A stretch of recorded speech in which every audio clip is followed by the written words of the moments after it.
गुरु परंपरेचे अभंग. सत्यगुरु राये कृपा मज केली, परी नाही घडली सेवा काही. सापडविले वाटे जाता गंगा स्नाना, मस्तकी तो जाणा ठेविला कर. भोजना मागती तप पावशेर, पडिला विसर स्वप्ना माझी. काय कळे उपजला अंतराय, म्हणून या काय त्वरा झाली. राघव चैतन्य केशव चैतन्य सांगितले खून मालिकेची. बाबाजी आपुले सांगितले नाम, मंत्र दिला रामकृष्ण हरी. माघ शुद्ध दशमी पाहुनी गुरुवार, केला अंगीकार तुका म्हणे. माझी ये मनीचा जाणून या भाव, तो करी उपाव गुरु राव.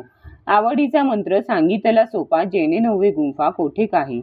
जाती पुढे एक उतरले पार, हा भवसागर साध संत. जाणत्या नेणत्या ज्या जैसी आवडी, उतार सांगडी तापे पेठे. तुका म्हणे संती दाखविला तारू, कृपेचा सागरू पांडुरंग. घालून या भार राहिलो निचिती, निरविले संती विठोबासी. लावून या हात